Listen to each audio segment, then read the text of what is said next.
নমস্কার। বলতে চাই আঙিনায় আপনাকে স্বাগতম। আশা করি আপনি ভালো আছেন। আপনি ভালো থাকুন, এটাই আমার কাম্য। চলুন আজকের প্রসঙ্গে যাওয়া যাক। একটা বিষয় অস্বীকার করার কোনো সুযোগ নেই, আর সেটা হলো আমরা সবাই জীবনে কখনো না কখনো অন্যের সাফল্য দেখে ঈর্ষা বা হিংসে বোধ করেছি।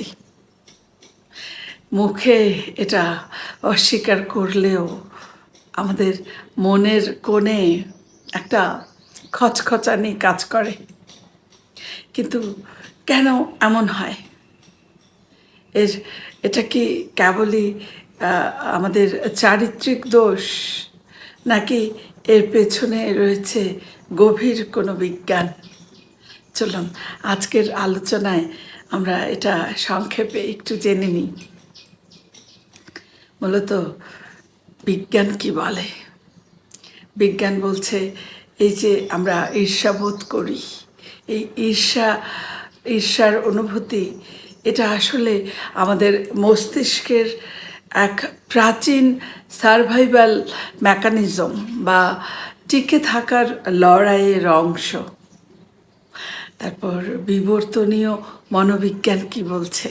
একটা গবেষণায় দেখা যায় যে যখন আমরা ঈর্ষা বোধ করি তখন আমাদের মস্তিষ্কের যে অ্যান্টেরিয়র সিঙ্গুলেট কর্টেক্স, এই অংশটি সক্রিয় হয়ে ওঠে। আর মজার ব্যাপার হলো, যখন আমরা শারীরিক ব্যথা পাই তখনও এই একই অংশ সক্রিয় হয়ে ওঠে। অর্থাৎ অন্যের সাফল্যে এই যে আমরা যে ঈর্ষা বোধ করি, এটা অনেকটা শারীরিক আঘাতের মতো। মূলত এই যে সোশ্যাল কম্পারিজন যে থিওরি, আমাদের এক বিখ্যাত মনোবিজ্ঞানী লিওন ফেস্টিঞ্জার বলেছিলেন যে মানুষ জন্মগতভাবেই নিজেকে অন্যের সাথে তুলনা করে নিজের অবস্থান এটা বুঝতে চায়। অন্যের সাথে তুলনা করে যখন আমরা দেখি যে আমাদের সমান যোগ্যতার কেউ আমাদের থেকে এগিয়ে গেছে, তখন এটা আমাদের আত্মসম্মানে বা সেলফ এস্টিমে আঘাত লাগে। আমরা এটাকে কখনো ভালো চোখে দেখি না, আমাদের ভালো লাগে না। তো এই যে ঈর্ষা, এটার যদি আমরা একটা ছোট্ট উদাহরণ দেখি, ধরুন আপনার খুব পরিচিত একজন মানুষ বা আপনার কাছের বন্ধু যে নাকি একটা নতুন গাড়ি কিনেছে কিংবা একটা নতুন বাড়ি করেছে, অথবা তার কোনো প্রমোশন হয়েছে, আর আমরা এই খবরটা শুনেই হয়তো আমাদের মনের ভেতর একটা খসখসানি শুরু হয়ে যায়। আমাদের মস্তিষ্ক মূলত এই যে খসখসানি শুরু হলো, এটা আসলে আমরা তখন এটা ভেবে মূলত এই অনুভূতিটা হয় যে ওর হলো, আমার কেন হলো না। এই যে অনুভূতিটা, এখানেই বিজ্ঞানের খেলা। আমাদের মস্তিষ্ক তখন আমাদেরকে বলছে যে আপনি পিছিয়ে পড়েছেন। এই যে এটা আমাদের মস্তিষ্ক আমাদের বলছে, কিন্তু আপনি একটু ঠান্ডা মাথায় ভাবুন তো, একটু ভেবে দেখুন, এই যে তার গাড়ি হলো বা বাড়ি হলো কিংবা এই যে তার প্রমোশন পাওয়া, এতে কিন্তু আপনার জীবন থেকে কিছুই কেড়ে নেয়নি। তার বরং এই যে আমাদের সামর্থ্য বা আমাদের পরিশ্রম, এটা কিন্তু একই আছে, আগের মতোই আছে। এটা কিছুই কমেনি, বরং তার সাফল্য, এই যে সে এই অর্জনটা করেছে, এটা আমাদের শিখিয়েছে যে পরিশ্রম করলে সাফল্য পাওয়া সম্ভব। কিন্তু তারপরেও আমাদের এই যে অনুভূতিগুলো হয়, এই মনের ভেতর এই যে খচখচানি বা এই ঈর্ষাবোধ এটা হয়, এর কারণ হচ্ছে আমরা সেই প্রাচীন কাল থেকেই এই যে টিকে থাকার জন্য এই যে অন্যের সাথে একটা আমাদের লড়াই হয়েছে। যদি কেউ এগিয়ে যায় তখন মনে হতো যে হয়তো সে টিকে থাকবে, আমি হারিয়ে যাব। এই যে প্রাচীন কাল থেকে আমাদের মস্তিষ্কের এই বিষয়টা, এটা এখনও আমরা লালন করছি।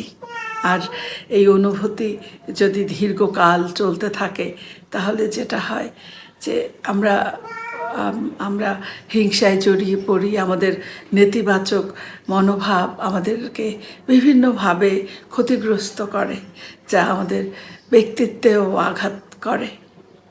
তাহলে করণীয় কি? এই যে একটা নেতিবাচক অনুভূতি, এই অনুভূতি, এই ঈর্ষা হওয়াটা এটা কিন্তু অস্বাভাবিক নয়, কিন্তু আমরা চাইলে এই ঈর্ষাকে, এটাকে আমাদের জীবনে ইতিবাচকভাবে ব্যবহার করতে পারি।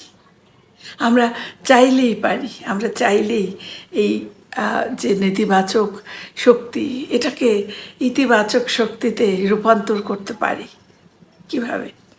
আমরা এই ঈর্ষাকে অনুপ্রেরণায় রূপান্তর করতে পারি। যখন অন্য কারো সাফল্য দেখে বা যে বিষয়টা দেখে আমাদের খারাপ লাগবে, ঠিক তখনই আমরা আমাদের নিজেদেরকে প্রশ্ন করতে পারি যে তার কোন গুণটা বা কোন কাজটা দেখে আমাকে হিংসে করতে বাধ্য করেছে।